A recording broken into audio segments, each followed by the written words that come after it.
But yeah, we wanted to give a few updates for the office and kind of tell you what's going on. So the first thing that I know I have on my list, and I know Elizabeth will hop on too and give a list of her updates, but we are planning our 2025 training calendar, but we do have something coming up in January. So we wanted to go ahead and tell you. We'll highlight everything else next month, probably at our third Thursday, but we do have a training coming up on January 22nd and 23rd. We're going to be hosting it down here in Valdosta at the newly renovated courthouse in downtown. But it is going to be the revisit of what we were unable to do last year, which was like a strategic planning, but also board building with Deb Turcott. She is an amazing resource. She has a background in Main Street, but she also has a background in corporate boards as well. So she has like all aspects and a really holistic picture of what really building a wonderful board is, but also how to strategically plan and bring in your stakeholders and engage your board in a really good way. So we wanted to make sure that we brought her to you guys this year. January 22nd and 23rd is going to be a day and a half. So we'll do the afternoon of the 22nd, spend the night, do the 23rd full day. As of 10 a.m., the registration is open, and I'll drop the link in the chat as well. But we do have a block of rooms at the Mackey Hotel, which is a really beautiful, very small boutique hotel right across the street from the courthouse in downtown Valdosta. So if y'all want to stay there, the rooms will get snatched up really quickly. So just make sure you have that. And when you get in your confirmation page, you'll see the link for the room block. But we're super excited to host you in Valdosta, and hopefully we'll see most of you in January in person there. But I'm going to hand it over to Elizabeth for other updates that you have as well. Thank you, Ellen, as always. So I hope everybody's doing well. Just kind of the general updates, and Ellen can speak to this too, but just make sure you're starting those assessments. If you have not gotten started, make sure you log into the national portal to look at that and start it. Again, it's not hard, but it is going to be a little bit burdensome. Watch the recording from September, I believe, when we talked about sort of going through that portal. Reach out with any questions. We'd rather you reach out with a question so that we know that you're on the right path than you having to backtrack and duplicate your work. So please reach out. And just a reminder, so that is required this year, that online self-assessment through the national portal. Your manager survey that Ellen sent out a couple weeks ago, that is part of your assessment. It is due January 15th. Both of these are due January 15th. All documents uploaded to Dropbox with the checklist and affidavit signed is required January 15th. Your December report will be due January 15th, or December 5th, January 15th. That's the one, of the year that is done a little bit earlier. So make sure you get started on that. If you want to schedule a one-on-one call with us, please do so. We are happy to walk anybody through Dropbox, through the assessment. If you need a little bit more guidance, do not be afraid to reach out. We are happy to do so. Another thing that we offer is, if this is the first time you're doing it and you just want to make sure that you're in a good position, please let us know, and we are happy to review your Dropbox to see if there's anything that we want that we're seeing that you might need to improve upon. But if you want to do either of these things, please, time is of the essence. Do it sooner rather than later. Everybody will be taking some time off during the holidays, and inevitably when we start getting closer to that deadline, we're going to get a lot of requests, since we want to make sure we can help you. But if you wait until the last minute, our bandwidth might not be available. So please, do it in a timely manner. And then also, there was one other thing that I had in my brain. If you are a presenting city and you have not signed up for a time slot to present, please do so. If you cannot find the email where the sign up link is there, please let us know. We will send it to you. Those slots are first come, first serve basis. And so to get a spot in a city that is the most convenient for you, it is first come, first serve. So please, if you have not done so or have no clue what we're talking about, reach out and we will send you the information. And so, and with that, really quickly, any questions regarding assessments right now before we toss it over to Jasmine? And as always, we'll hang out a little bit after the call if there's any, questions that you have for us. There is a list of presenting cities. It is on our website if you go to our resource library. And then there's on that landing page, you'll click on the link and it talks about presenting cities. It is regions 3 and 4. 3 and 4. So Metro Atlanta regions this year. And you're off the hook until next year. Yeah, exactly. Any other questions really quick? Also, we've been getting a lot of inquiries, and Ebony can speak to this really quickly. We've been getting a lot of inquiries for facilitation, which we love, and board retreats. We only have one Ebony, so if you're interested in that, right now I believe she's booked out probably through March. So if there's something that, if you're really wanting to do that in the next calendar year, again, do not hesitate because she books out pretty far in advance. And so if that's something that you need, please reach out to her. And so she can kind of talk to you about the process, what's available, and her available and requirements that we have to make sure that you're ready for the retreat. And then also her availability. Hello. Elodie, do you want to speak anything to that? I had a question real quick. You pretty much summed it up. We're now booking in April. Okay. Yeah, I heard Tori speak up. She had a question. Yeah, super quick. I can't figure out how to get my camera.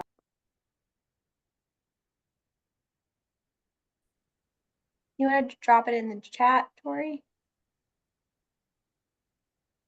Do you have a question? All right. Oh, I'm sorry.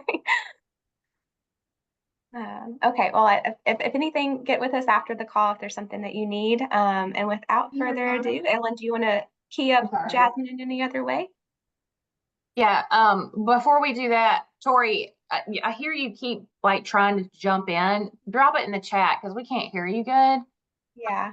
Also, I wanted to welcome any visitors that were here and people that maybe this is their first time on the call. If you want to speak up and say hello and introduce yourself from your community. I've seen a couple of people that look like it might be their first time.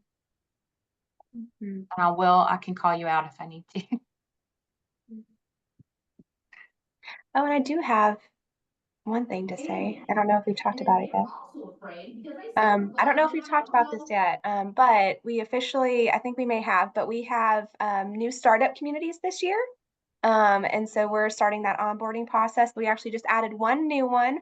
So the MLK district in Atlanta is our newest startup community, and we're really excited to have them. They're doing some amazing things, and their history is like unparalleled in the state. And so we're really excited to have their minds and their enthusiasm for Main Street and downtown development in the program. So we're really excited to have them. And also we welcome 3 new GEMS communities. We did just announce that as well. So it's officially official with the press release out this week. So congratulate Dahlonega, Gainesville, and Hartwell. There are 3 new GEMS communities. So excited for them. Well, without further ado, Jasmine, the floor is yours. Or I guess the screen is yours.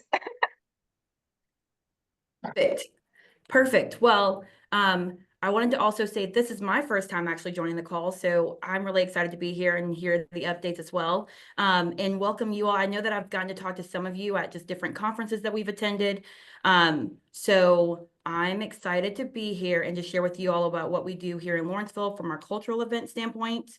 One thing I wanted to mention is that this is a conversation. So if you see anything along the way that I'm sharing and you want to know more about that, please feel free to jump in and just ask the question right then and there. I do have time at the end for questions, but when I get really excited, so I do talk fast when I get excited about the things that I love and I'm passionate about, and Lawrenceville is one of those things. So I will try to slow it down. So if you miss anything, just let me know. But once again, I'm Jasmine Billings. I'm the Community and Economic Development Director for the City of Lawrenceville.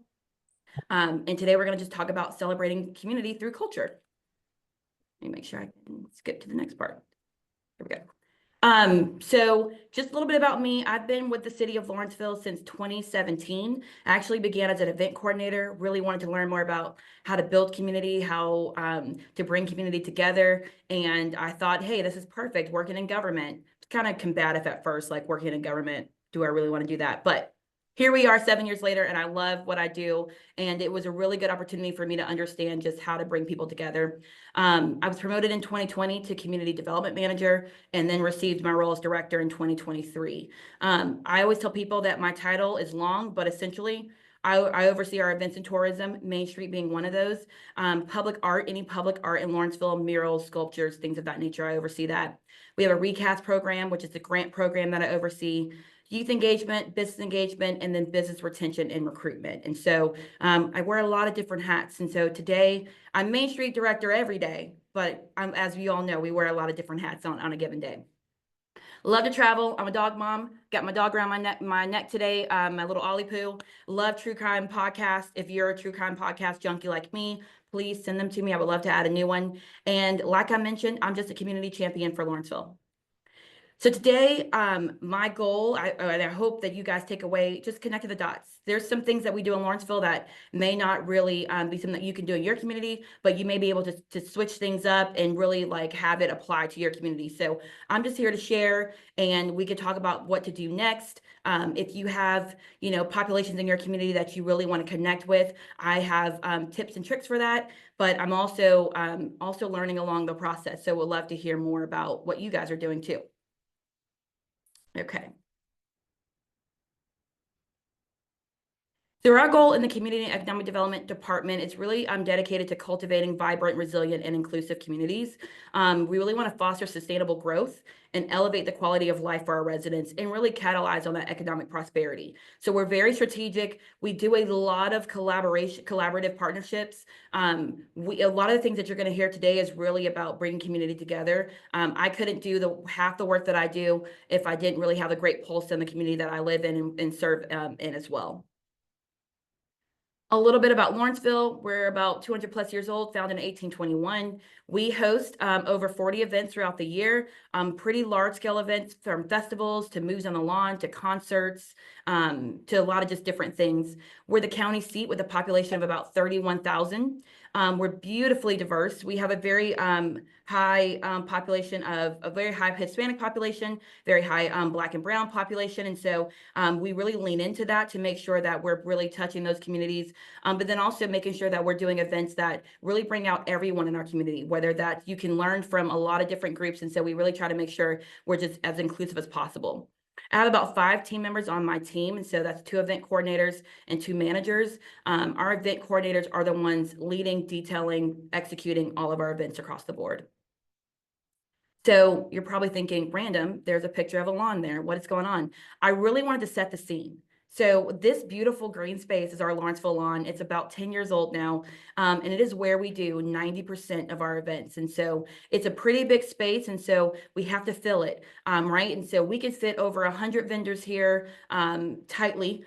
We do a lot of different food vendors in the parking lot. It is what we call our gathering space. And so when we're planning out events, everything we do is outdoors. And so I was telling Ellen earlier that there are times where we have to cancel and people get really upset with us. And so we always work through what that looks like so we can have alternatives and backups. But we really try not to cancel any of our events because they just, as you all know, they take a lot of effort and take a lot of funding to go behind that, and just a lot of partnerships that are along with that. But I wanted you guys to get a good sense of where we host most of our cultural events, so as I'm talking through them, you can just visualize Lawrenceville and its beautiful downtown. So why cultural events matter? I mentioned this earlier, but really fostering that diversity and inclusion. Like I mentioned, we have a beautifully diverse community, and we really want to make sure that we're pulling in all the key players and pulling in people to educate our community, to really make our community vibrant and to strengthen those community connections. It also drives local growth, local tourism. And so when we have various cultural events in our downtown, those communities are also going to our restaurants or going to our shops. They may never have been there before. And so being able to really cultivate that sense of place is really important to us. And so we have a variety of events that we do that we, really make sure that while we're planning them out, we're being thoughtful, and we're also bringing multiple people to the table, and it's not just one voice heard along the way. Some key events that we do throughout the year that are I believe everything we do is cultural based, but I wanted to show you guys some key ones. Free Comic Book Day if you're neurodivergent, if you are into my coworker is very into, like, she calls it a nerd culture, which I think is really cool, and we call it a mini Comic-Con because it brings out so many people from all walks of life, and they're able to cosplay and just simply be in a space where they feel seen, valued, heard. It's really great. Our prelude to the 4th. We had this picture here, we had one of our actual police officers. She has a rodeo company, and so they brought out a horse. She brought out her horses, and it was a really cool experience to have at our prelude to the 4th.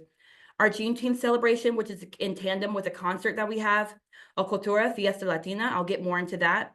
Around the World in the DTL, which that's a partnered event with the Atlanta International Night Market, who, by the way, are always looking for other communities to work with. So I'm happy to give you their contacts as we get through this.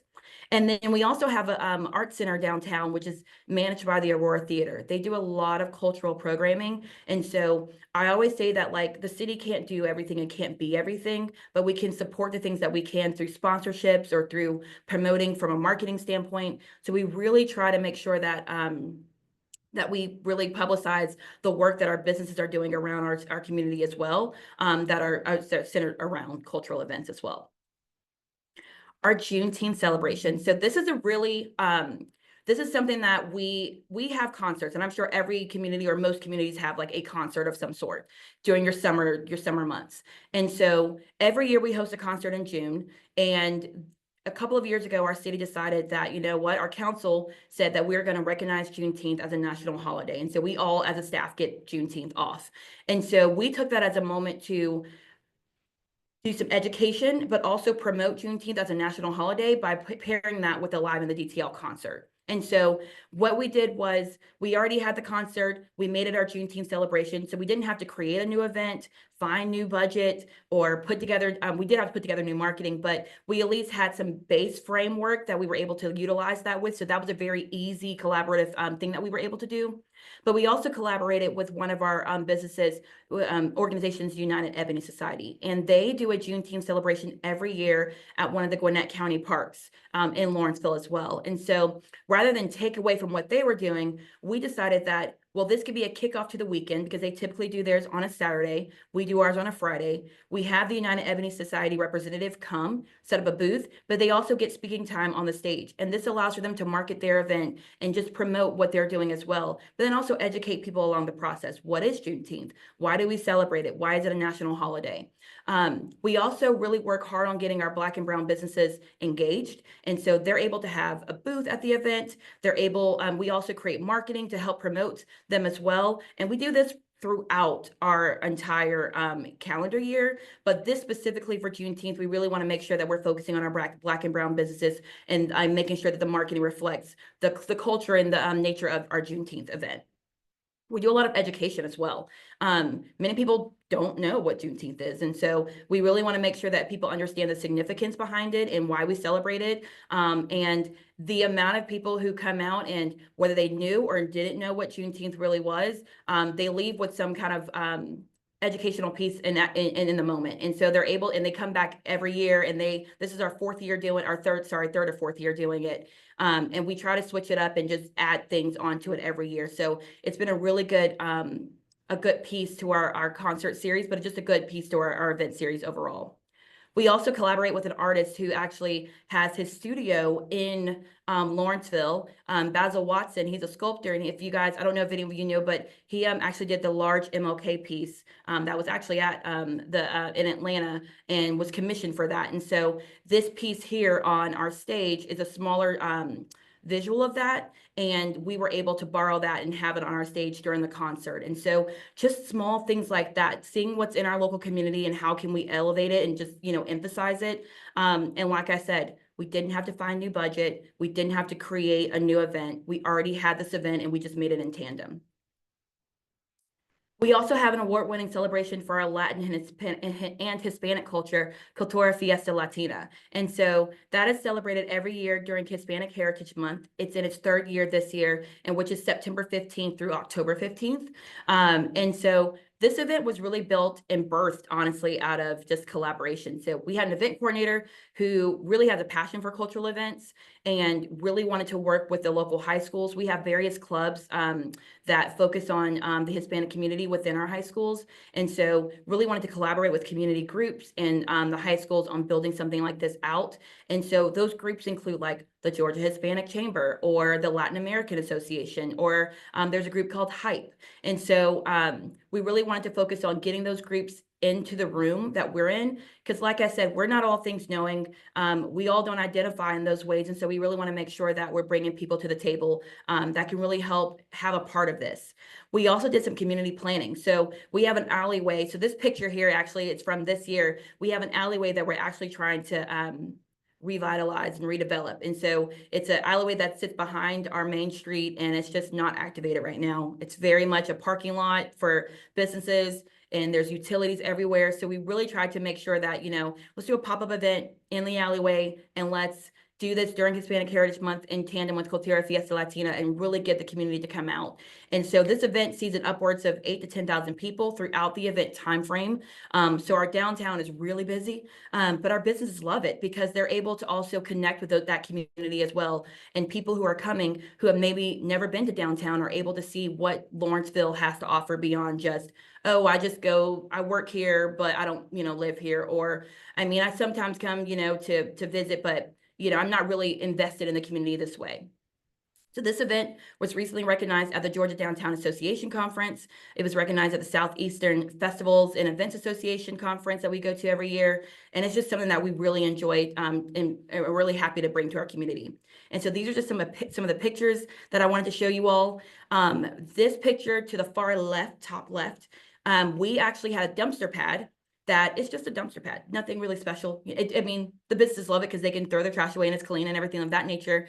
But we had an Latin muralist come in, and we did a community mural, basically. And so she did the framework of it. And then we had students come in from the School of Arts, and just families and just different community members come in and paint alongside her during the event. And we just literally took a space that it's already there and just elevated it by putting some paint on it. And it honestly is so beautiful, and it's going to be there for quite some time. And as we redevelop Honest Alley, we're hoping to see some more artwork go along there as well. And then in the far bottom right is our actual community planning. So that's our deputy director with the pigtails. Her name is Helen, and she's our deputy director for planning and development. And so we took this moment to ask the community what they wanted to see within this alleyway, which is really great because I don't know about you all, but we don't get a lot of people that come to our council meetings. They're not coming to our work sessions. They're not excited. I mean, some people, I think local government is very important. You should know what's going on in your community, but that's not everyone's, thought process. And so you have to meet the community where they are. And this was a really great way to do that. We also have our Around the World in the DTL event that's in partnership with the Atlanta International Night Market. And so they're a group who they really work to build a more inclusive community by staging multicultural experiences and educational programs to build connections. So we're in our 4th year on that partnership, and essentially they bring out, this is what we provide to just give you guys a kind of like playing field. We already have the staff. We already have the space. We already had the concert in September. And so what we decided was they like to do a 2-day event. That's kind of where they get the bigger bang for their buck. And so we said, well, let's pair that with a concert. Once again, already have the concert, already have a budget. Let's pair that with the concert. And then you all will bring in all of the vendors because you guys have a great pulse on the multicultural vendors that you can bring in. And then we will work on bringing in a band that, can really elevate the event on that Friday night. And then they bring a series of bands on that Saturday using the same sound system that we used on our stage. And it's really great.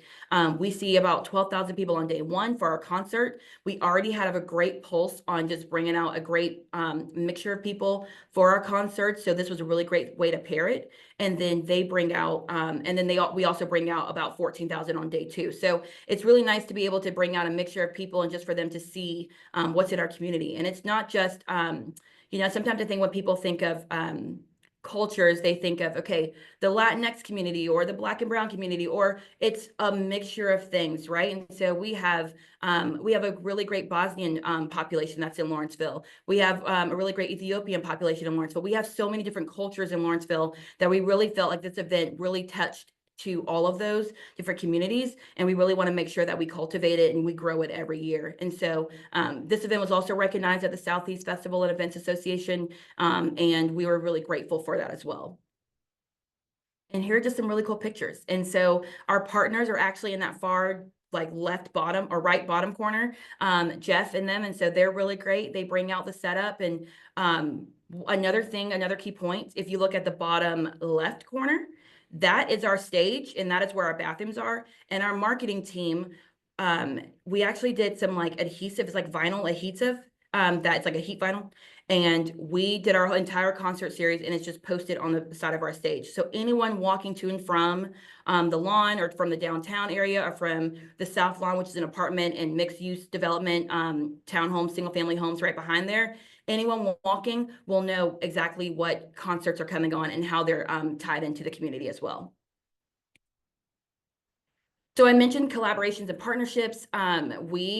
Like I mentioned, I think it's hard to have the city carry everything on their shoulders. You have to partner and just work with people. And partnership doesn't always necessarily have to be in the form of paying for something. We do a lot of in-kind things. Like I mentioned, we have a staff, we have a stage, we have a lawn. Sometimes our partnership is simply just giving that, and then our partners are coming in and elevating the event with the things that they know that they can bring. And so we really are so grateful for some of these partners. These are not all encompassing, but these are some of our heavy hitters that we work with.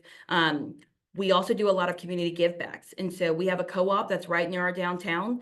For our Prelude event, bring them out and we do a stock the pantry. And so we know we're going to bring out 30,000 people for fireworks. Everyone loves fireworks. But how about you bring a canned good item and also get to learn about what's going on at the co-op and just learn about the needs in our community. And so I think that's a really big component of this. When you're talking about cultural events, it's understanding your community and understanding the needs and figuring out a way to loop them into the decision-making process and loop them into like the planning process.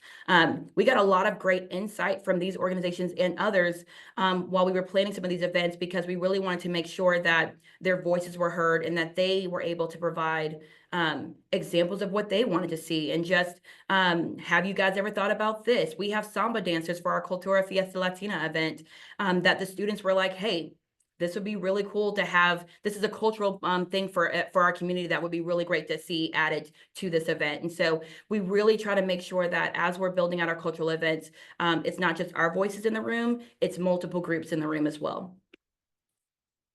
And I kind of just mentioned that. How do we determine the programming for our cultural events and just programming overall? We attend a lot of festivals, we attend a lot of conferences, some workshops. We also listen to our social media. Sometimes that's where the loudest voices are, and I'm sure you all know that. And they will tell you. We also do some polls sometimes, like online polls for community engagement. What would you like to see? What kind of bands would you like to see? I will be transparent. For our Around the World in the DTL event, we've had a lot of like Latin artists on the stage. And so in our upcoming 4th year, we're really trying to like break the mold and find other artists in different cultures that we can also bring onto the stage. And we're doing that by looking into our community and asking, what do you want to see? Do you want to see a Bollywood group? Do you want to see K-pop? Like that's really popular. Just things that we can get, and they may know a contact that we can reach out to. And we also want to make sure that we're relevant, and we want to make sure the events are still relevant and that they grow with the community over time, and that they're not the stale, old, boring, like, oh, I've been to that event before. They do the same thing every year. We really try to make sure that we're elevating it each year. So I wanted to touch on this too, because as Main Street communities, we really want to make sure that we're driving economic growth.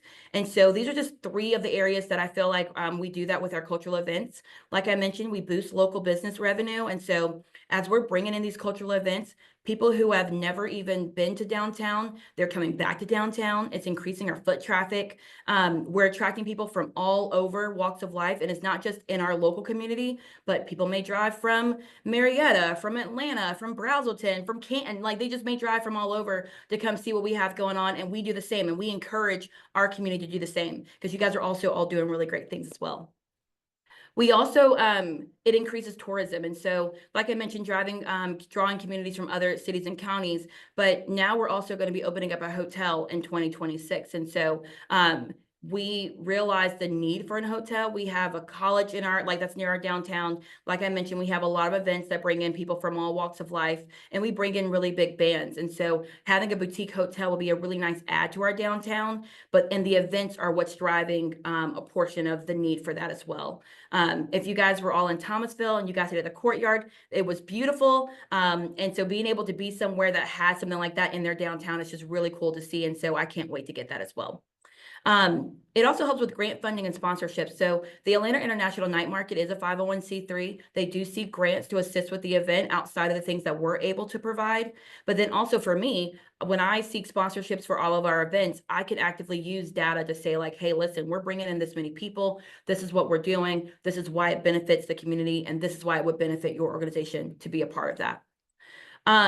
This is just a graphic from Placer AI. I'm not sure if everyone, if you have that, it's a really great tool to use. If you don't, I think if your council or your staff is able to invest in that, I think that's something that would be really great as well. But we like to look at the trends from over the years because I'm sure like everyone else, our businesses and our community, they want to know like, is foot traffic slowing down? You know, we haven't seen the same amount of people that we thought we saw last year, and we're looking at our numbers and things of that nature. And Lawrenceville, if you've ever been, we have a great restaurant scene. I always tell people you can eat around the world when you come to Lawrenceville, and retail is the thing that we have to work on. We're trying to recruit more retail. We're trying to get more retail in our spaces. But when you look at the data, we're really on track to what we have been doing in the last 3 years. And so seeing that over the last 3 years, we've had 1.6 million come to our downtown. Now, granted, it's not just events, we know that, but events are a part of this number, right? And so our job and my job is to make sure that we're bringing events that really boost our economic growth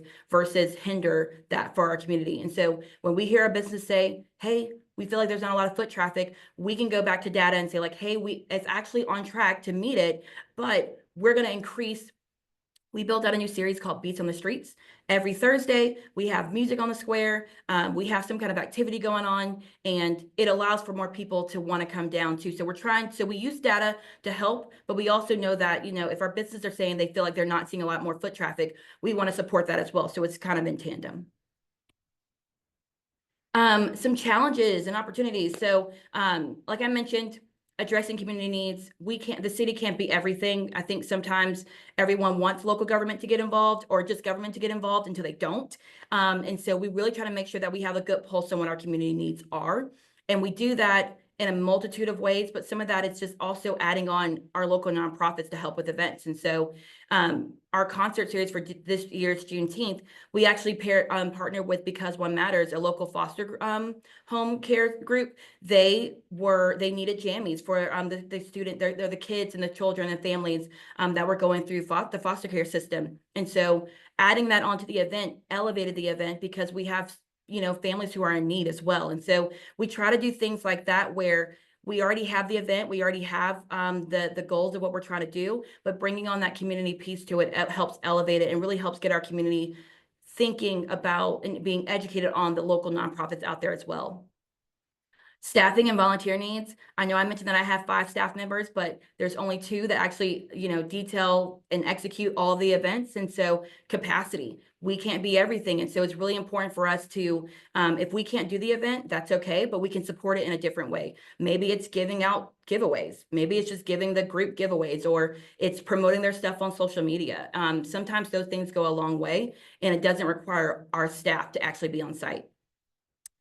I mentioned enhancing event promotion and outreach, and then just expanding our diversity and accessibility in our programming. So for example, for our Boo Fest, the last 2 years, we always bring out candy. Everybody loves, you know, the kids love candy, but there's some kids who don't eat the candy or they're allergic to certain things. And so we bring out toys, we bring out little tchotchkes. We try to make sure that we have a lot of items that are inclusive and that are accessible to a widespread of audience versus just having one particular thing at all of our events.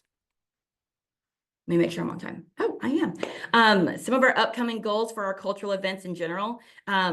it's just growing our existing cultural programming. I'm not going to sit here and tell you that we're looking to add more or, expand to 60 different events. We know our capacity and we know what we do well. And honestly, it's quality over quantity for us. And so really making sure that we're pouring into the cultural programming that we already have and elevating that and adding more people to the table is really what we want to focus on, and strengthening those community partnerships. But then also increasing sponsorships to support that. And so I have a goal that I have to reach every year. And so I really make sure, but I also want to diversify where we're getting our funding too. And so it's really important for me to be able to have data, but also being able to have that qualitative data to really help with getting those sponsorships. And then just increasing our feedback from our community members. Whether that's online, whether that's, a digital platform, or whether that's in print, whatever the case may be, we have to really meet people where they are. So a lot of our other departments, when they're looking for feedback, they will partner onto an event because we're meeting people where they are. They're already coming to our downtown, or they're already coming to the event. So having our planning department there to help with feedback for elevating a space that's, vacant or something of the sort is really helpful. And that is Lawrenceville. I hope that I gave you exactly what you guys wanted. I'm happy to answer any questions, but we do, I think all of us do such a good job at just really understanding our community and what, the needs are. And I'm always happy to share, but I know I've reached out to several people on here, like, tell me more about this. So open to questions. Thanks, Jasmine. Okay. Yeah. Go ahead, Kim. Okay. Thank you. Sorry about that. You were talking about your place, or how, and different things, but how do you set for just foot traffic without the, obviously the car traffic, but also how big of an area are you? Are you including the retail area? Can you give me a little insight on that? Yeah, so we have a 9-block square district for our actual for our downtown. So typically when I'm pulling Placer AI, I'm pulling the data for the event space, which most of our event spaces are at the lawn. So I actually don't include that graphic that I showed does include like driving traffic too, I'm assuming, from because it was our downtown area. But for the lawn overall, it only includes like the foot traffic, because I don't ever include our downtown district and that, just because I really want to get a good sense of how many people are actually at the event versus how many people actually went to our restaurants. Now, granted, sometimes I do both just to get an overall number, and then I do some, I dig deeper into the numbers to see what happened at the lawn versus the downtown, versus even we have a bicentennial plaza that sometimes we program. So that's a little bit smaller. So I usually get about 3 or 4 numbers so that I can get a really good pulse on what was happening during the event time frame. Awesome. Thank you. Mm-hmm. Let's see. Yes, and you can adjust the length of stay. Yep, exactly. Because you could do 10 minutes or longer, which is what we typically do. And that way a car that's driving through, if it's only been there for 3 minutes, is not accounted for. Jasmine, I have a question. Can y'all hear me? Yeah. I was wondering with the comic book event, when it comes to more niche things like that, or I guess niche to other people, to me, that's pretty cool, pretty normal. I wonder what was like the community's reaction to that, and that you have to like really touch on when it comes to more non-traditional events. Can you tell me the event that you referred to again? I'm sorry, I heard the question, I think. I just can't remember the event you referred to. The comic book event, the free comic book? Yes. Okay, and how that expands in the community. Is that your question, how that gravitates to the community? Yeah, did you have to convince people? Because it's not the typical event you would do, like a food truck event or a free concert. So did you have to convince council, or did you have to like explain to them, or were they open to it?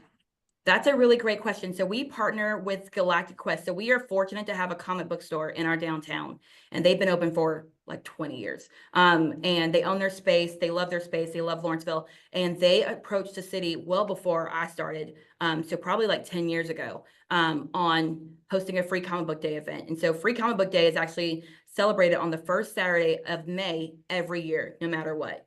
And so they approached the city. At first, the city was only would give money to get the comic books, and then the store would actually work with the other businesses to get the comic books within the store. Well, when we hired one of our our events and programs manager years ago. She is in this world of cosplay and just loves, she goes to all of like the Dragon Cons, the mini cons, the Momo cons.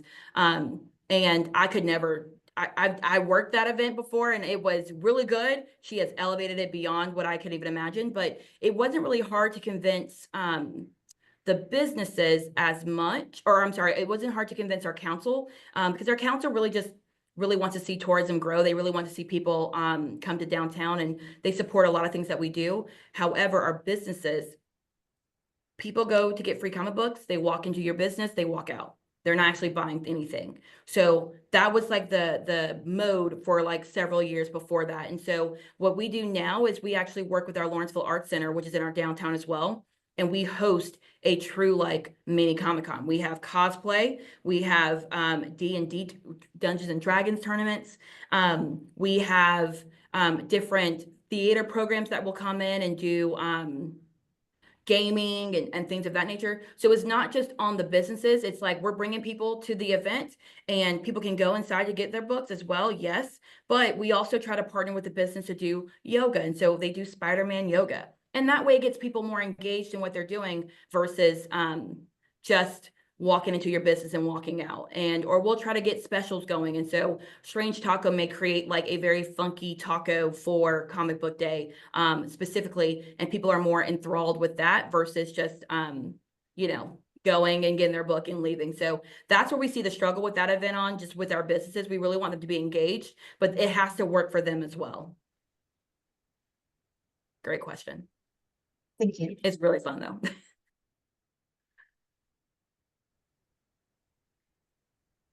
Anything? Any more questions for Jasmine? Well, if not, here's my contact. That is my personal cell phone. I'm a really good texter. Okay. Like really good. If you call that office number, you're going to leave a voicemail and I may get back to you in like 48 hours. But cell phone or email is the best way to get to me, but I really enjoyed this and I hope that you guys took some things out of it for your community. And if you have any other questions, like I said, I'm very accessible and I'm always happy to share. Thank you, Jasmine.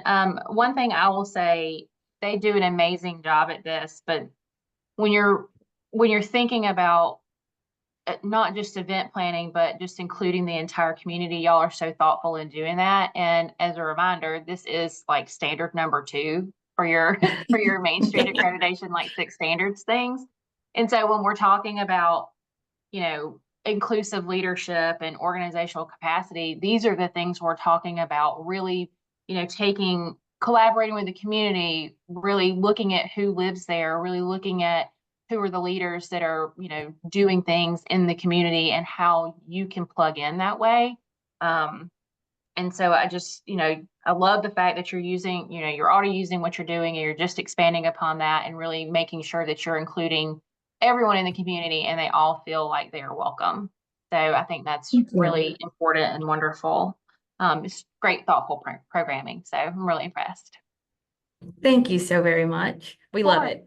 We Yeah. hope you guys all come to Lawrenceville, come hang out with us. We are actually going to be presenting in February. So Yeah. you may hear this again. Some of it, Always not all good of to it. hear But. it from you once. Jasmine, this is Tracy, your regional rep at DCA. I heard about some big green egg smoker barbecue event or something that was trying to break the Guinness Book record. Tell me about that. Yeah. That's actually at Coolray Field in Lawrenceville as well. It's like our minor league baseball stadium. And that's a very serious situation. That's a very serious thing. I do not own or have a green egg, but I've eaten off of one and chef's kiss. But yeah, I actually, we don't get to work with that event as much, but if they want to come to the lawn, I would be very happy about it. I don't think our space is big enough compared to a baseball field though, but it's a pretty cool event that happens every year. Yeah. I hope they break it.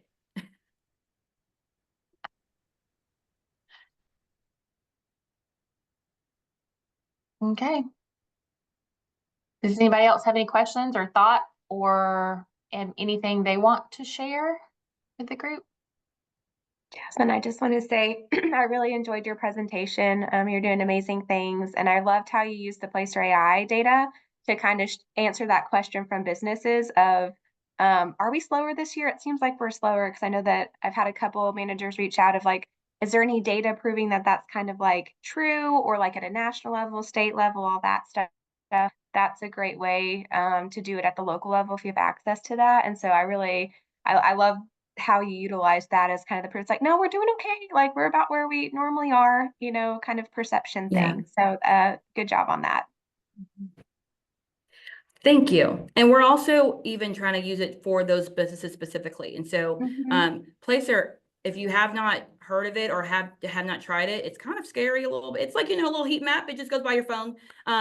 But it's kind of like, some people are like, this is a little bit much, like Big Brother, but it doesn't tell me names or, you know, anything of that nature, but it definitely does help when, like Elizabeth mentioned, when a business is asking, they're concerned about some foot traffic. But even from beyond that, we use it with our business to sit down and say, hey, here's where your target, if this is your target audience, this is kind of what they want to see more of, you know? And so that's really cool too, to be able to give them their overall, you know, traffic plan for traffic, where people are coming from. Maybe you should do some more tailored marketing here because that's where a bulk of your people are coming from, things of that nature. So it's been a really good resource to have, and we're very fortunate to have that.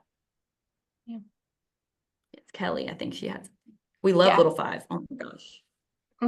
Yeah, we just did the First Voices Festival, which was a big festival about indigenous cultures, and I just wanted to mention it because it's like this is our third year, and it's just blown up. So, and it's like a big powwow. Um, so we want to do more cultural things. We do the big Halloween festival too.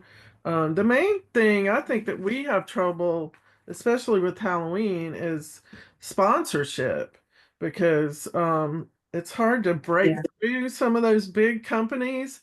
It's like you have to know somebody. So anyway, that's our biggest trouble, I think, that we see. And everybody thinks that, especially for Halloween, that we should be making all this money, and we just don't, because it's so expensive to put on a parade. But anyway, but yeah, this has been great. I might call you soon. Please do. You have my cell phone number now, so you can call me anytime. But I would agree with you on that. And even I struggle with sponsorships. I think it's just there's also like giving fatigue. So it also depends on when you're asking to.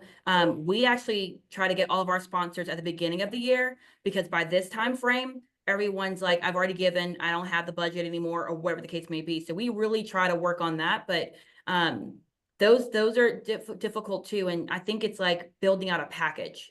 We have a sponsorship package for all of our events, but I can sit down with the business and say, if you really are focused on Halloween only, then let me tell you what we can do. And I can curate it to make sense for them versus just giving them a one size fits all. So there's a lot of different things for that, but we struggle with that too, Kelly. So we're not So above that.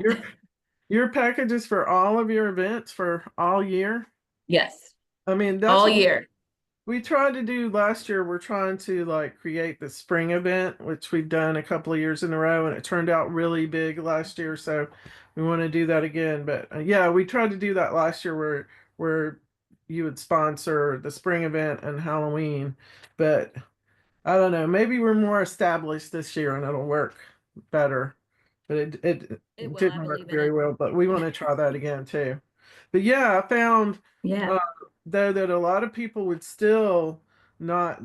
A lot of people said, "Oh, we'll give you this right now, and then we'll sponsor later for Halloween," and then they wouldn't, because I think October is like the biggest month of the whole year for events. So everybody gets bombarded. But Yeah. anyway. Any other questions for Jasmine? You did an amazing job, Jasmine. Awesome. Yeah. Thank you. I was remiss, and I have two shout outs for two people on the call. Don't feel pressure to say anything, but I just wanted to give a shout out to Andi, who was previously of Rome, but actually started a new position in Canton as the Economic Development Director. So she's joining Belinda over there, and I'm sure they're going to have some fun. And then also Rochelle in Forest Park, Forest Park is one of our newest startups, and I don't know, so I just wanted to give her a shout out and say just welcome. Thank you.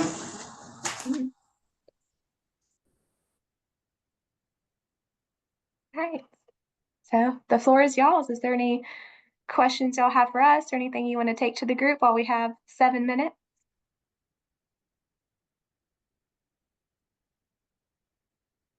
No, everybody's quiet today.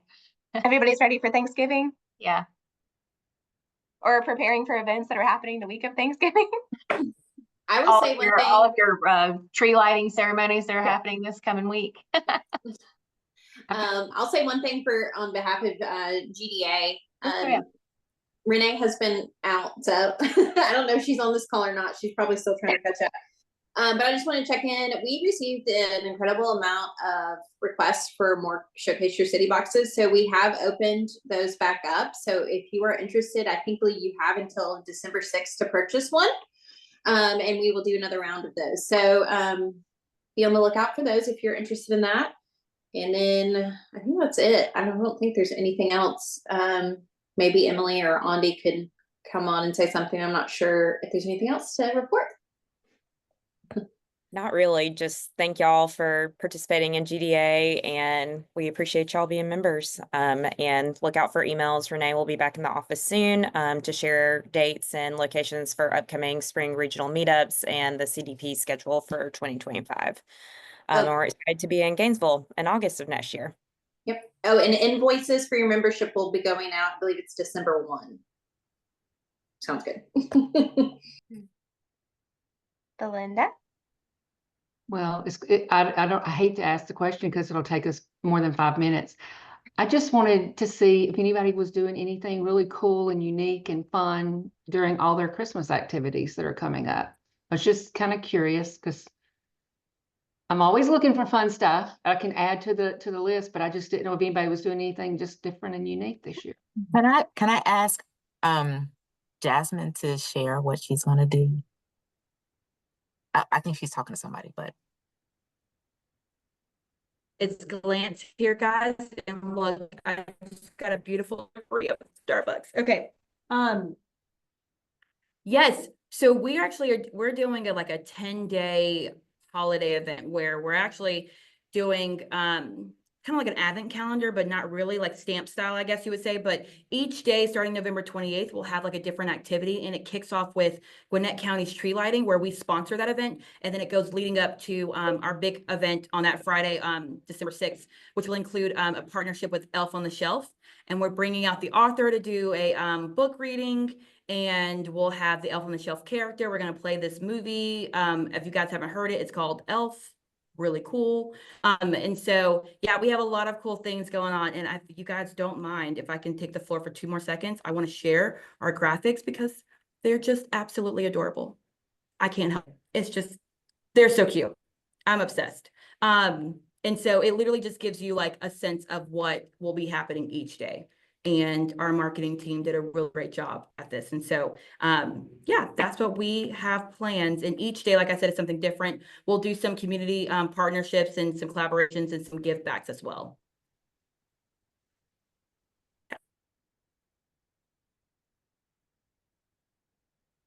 Love it. That's awesome.